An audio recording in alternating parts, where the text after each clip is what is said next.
Es war einmal ein Psychiater namens Hector, der mit sich nicht besonders zufrieden war. Deshalb begab er sich auf eine Reise, um das Glück zu suchen. Business oder Vergnügen? Ich will wissen, was Menschen glücklich macht.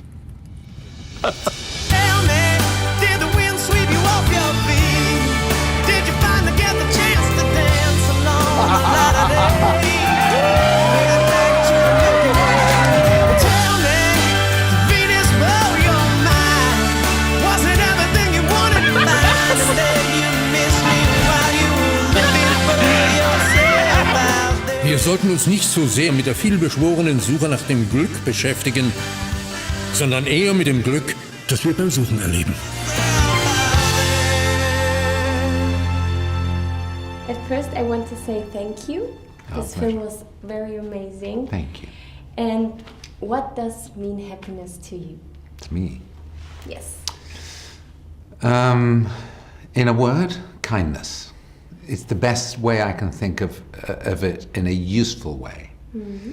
I have 3 boys, 19, 9 and 8. And the 19-year-old I raise always saying, Reggie, it's nice to be nice, it's nice to be nice. And the 9 and the 8-year-old, I'll say to them sometimes, what's the secret of happiness? And they say kindness. Because I think it's easier that way because kindness is an action. It's what we call a transitive thing. You can do something about it. You can have a plan. Mm-hmm. And the byproduct or the side effect will be happiness. If I had to sum it up in one word, that would be the word, because it's the most useful word. Wer von uns, frage ich mich, erinnert sich noch an seine Kindheit, wo man Glück einfach bloß als einen zum Leben gehörenden Zustand empfunden hat? Erinnert sich an die Momente, wo alles reine Freude war, den Moment, wo einfach alles in unserer Welt, in uns und um uns nur gut war. Es war einfach alles richtig.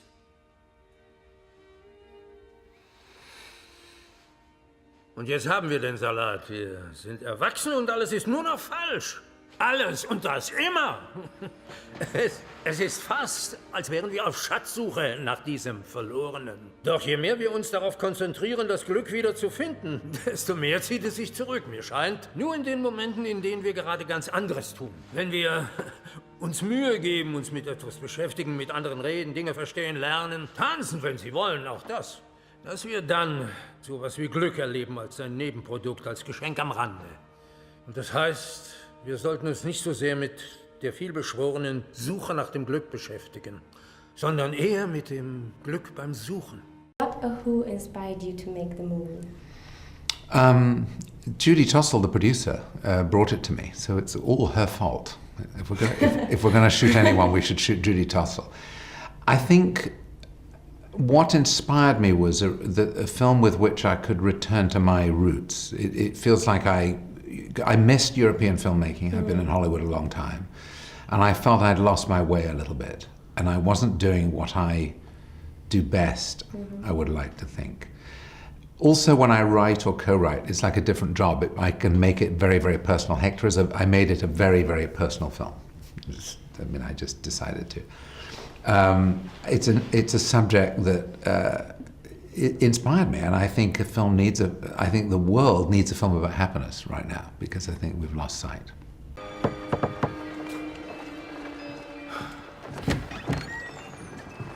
Es ist Montag, wir haben geschlossen. Oh ja, aber ich komme von weit her. Ich bin Psychiater und versuche zu verstehen, was die Menschen glücklich macht.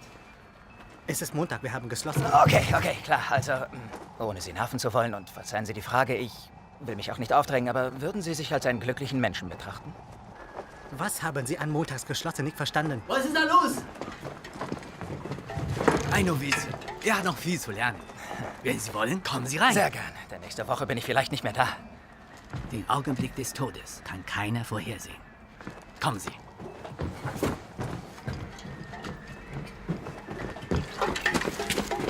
Was ist? Kommen Sie. So there are many different locations in the movie. Yes. With a nearly completely new cast on every location. Yes. Is it more difficult to shoot a movie like this than a regular one-place movie on time? Yeah, big time. It was like making 5 movies. Wow. The only way I could get it in my head, without panicking, was to think of it as 5 movies.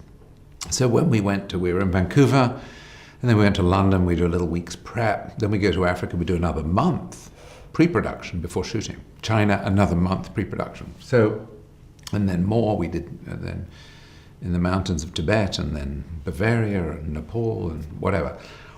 It was very, very, very hard. And when people hear the number, the cost, they don't believe it. In Hollywood, certainly, when I tell them, you know, it's ridiculous. Also bis dann. Oh mein, toll, Kupumula.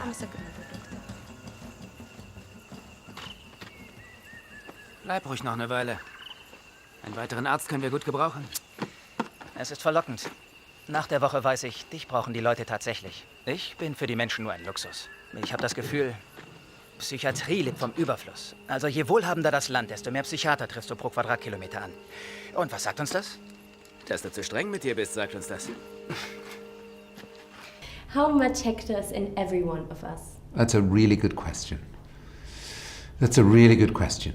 I'm pleased you asked that, because one of the issues in the film for me is the relationship that we'll have to the child within us. And if you've seen the film, you know Hector, the child Hector kind of appears in various forms. Sometimes Simon plays the child, sometimes a little boy plays the child. Yeah. And it's always impressionistic, it's figurative. But I think it's, there is definitely a Hector in all of us. It's funny you should ask. There used to be those sayings in the film that come up, like 14 of them. We made 7 of them up, the other are from the book. There was one at the end, and it said, wherever you go, whatever you do, never lose your inner Hector. It used to say that in the screenplay. I took it away because I didn't want the whole film to come down to just one instruction, because the film's about more than that. But the issue of your relationship with the child within you is a very important factor in your quest for happiness, I think. Ich glaube, Sie haben recht. Ich lag völlig daneben mit diesem ganzen Tim- und Struppi-Vergleich. Verstehen Sie mich nicht falsch. Da ist viel Wertvolles an dem Tim in Ihnen, Hector. Woran? An dem Tim in Ihnen, der Pfadfindersehnsucht. Werfen Sie das niemals weg. Doch achten Sie, wie sag ich's am besten? Achten Sie darauf, dass Ihr Tim nicht das Kommando übernimmt. You worked with an international high cast. Do you, as a director, still learn something from working with people like this? Yes, I learn something every day. I have changed over the years, I think, as a director. I have learned that, for me, directing these days is more seeing. Good directing, for me now, is seeing. So I see what's happening naturally to that person, and then I help it. I'm generalizing. Of course I direct, of course I give lots and lots of notes, and I create a situation in which that can happen. But I think in the old days I used to perhaps impose a little too much of my own ideas onto the actor, which is fine. It's a balance, but when you watch someone as instinctive as Simon Pegg or Rosamund Pike, or as masterly as Christopher Plummer, it's wonderful to see how invisible it is. And therefore my job becomes to create the right environment more than anything, and to write the right words, but, you know, certainly.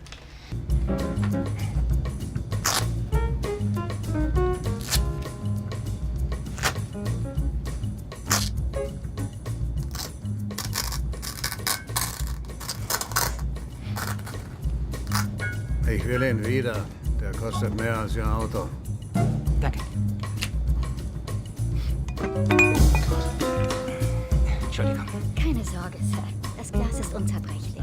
Ah, wirklich schlau. Unzerbrechlich. Unzerbrechlich.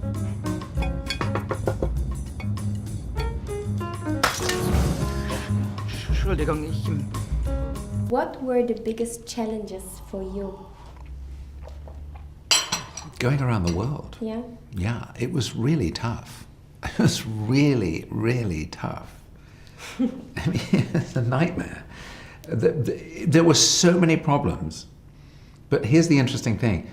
Every single disaster led to a better result, a better alternative. It's always like this. We fell upwards, we fell upwards, we fell upwards. It was extraordinary.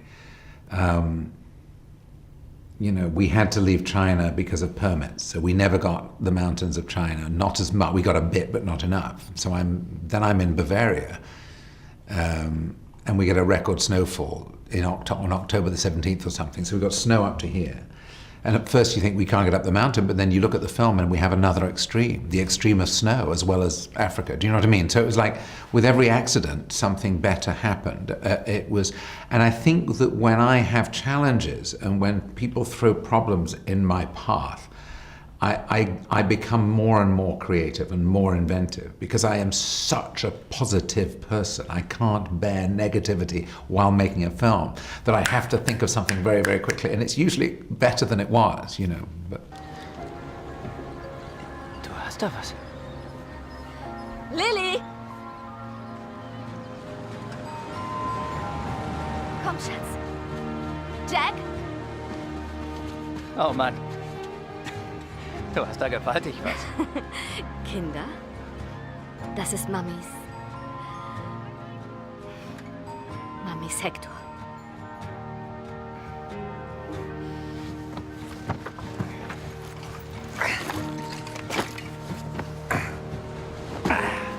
Menschenman.